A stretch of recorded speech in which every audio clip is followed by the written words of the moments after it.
இன்றே டவுன்லோட் செய்து உங்கள் ஃபேவரட் ஷோக்களை என்ஜாய் பண்ணுங்க. என்ன இங்க வந்து இப்படி கத்திட்டு இருக்கீங்க? என்ன பிரச்சனை? ஏன் இது ராணி தெரியாத மாதிரி கேக்குறீங்க? இவள அயலி அடிச்சது உங்களுக்கு தெரியாது? அதுக்காகவா இப்படி கத்துறீங்க?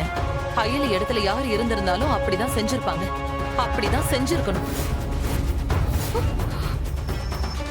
அயலி மட்டும் ரித்திகாவை அடிக்கலன்னா நானே அடிச்சிருப்பேன். நீங்க அடிங்க, தாராளமா அடிங்க. உங்களுக்கு எல்லா உரிமையும் இருக்கு. ரித்திகா யாரு? உங்க தம்பி பொண்டாட்டிங்க. என் பொண்ணை அடிக்க உங்களுக்கு எல்லா உரிமையும் இருக்கு. ஆனா என் பொண்ணை கை நீட்டி அடிக்க இவளுக்கு என்ன உரிமை இருக்கு? என் பொண்ணு மாடர்ன் தான். ஆனா என்ன மாடர்னா இருந்தாலும் அப்பா அம்மா பேச்ச கேட்டு குடும்பத்துக்கு உண்மையா இருக்கிறவன். ஆனா இவன் எப்படா ரித்திகாக்கு கல்யாணம் முடியும்னு காத்துக்கிட்டு இருந்து இவனை இழுத்துட்டு போய் கல்யாணம் பண்ணிட்டு வந்த ஓடுகாலி. இவளெல்லாம் தயவு செஞ்சு என் மகன்னு சொல்லவே சொல்லாதீங்க. நீங்க இப்ப கோபத்துல பேசிட்டு இருக்கீங்க. கொஞ்ச நேரம் அமைதியா இருங்க, எல்லாமே சரியாயிடும். ஏங்க, இல்ல தெரியாம தான் கேக்குறோம். உங்க தம்பியோட பொண்டாட்டி ரித்திகா தானே? அவளுக்கு கொடுக்காத முன்னுரிமையை நீங்க எதுக்கு எப்ப பார்த்தாலும் இவளுக்கே கொடுத்துட்டு இருக்கீங்க?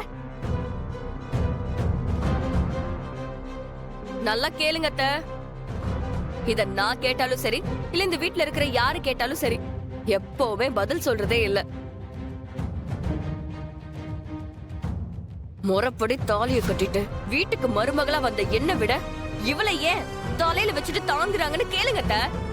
ரித்திகா, நீ செஞ்சது தப்பு. அதனாலதான் அயலி உன்னை அடிச்சா. நீ தேவையில்லாம இந்த விஷயத்தை பெருசாக்காத. எது நீ தேவையில்லாத விஷயம்? எந்த காரணமும் இல்லாம எதுக்கு இவ்வளவு நம்ம வீட்டுல தங்க வச்சிருக்கீங்க?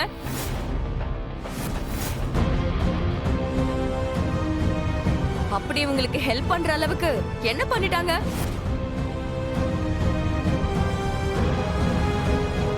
ரித்திகா, இது வேலைக்கு ஆகிற மாதிரி தெரியல.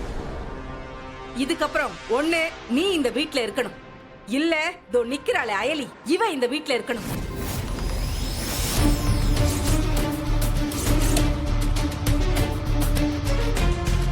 யார் இருக்கணும்னு அவங்களே முடிவு பண்ணட்டும். கவலைப்படாதீங்க சித்தி, இன்னும் 10 நாள் தான்.